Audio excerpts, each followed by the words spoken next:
شما چرا این شکلین؟ چند جورین؟ برای چی گریه میکنی؟ مگه تو انگشت نزدی؟ مگه انگشت نزدی؟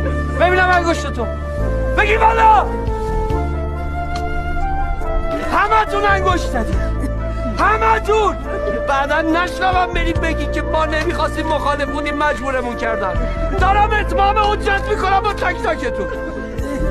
این کاری که شما از ما خواستیم انصافا آدم خوبی بود نبود. میخوای چیزی بهشون بگی؟ بذار کارشونو بکنم. حتما یه چیزی میدونن که راضی شدن به این کار. فقط دردم اینه که من یه عمر پشت همه اینا بودم، ولی این مردم پشت من وای نستادن. فکر نمی‌کردم اینجور پشت منی که همه چیزشون بودم و خالی کنم. اینجور من چه بدی به شما کردم؟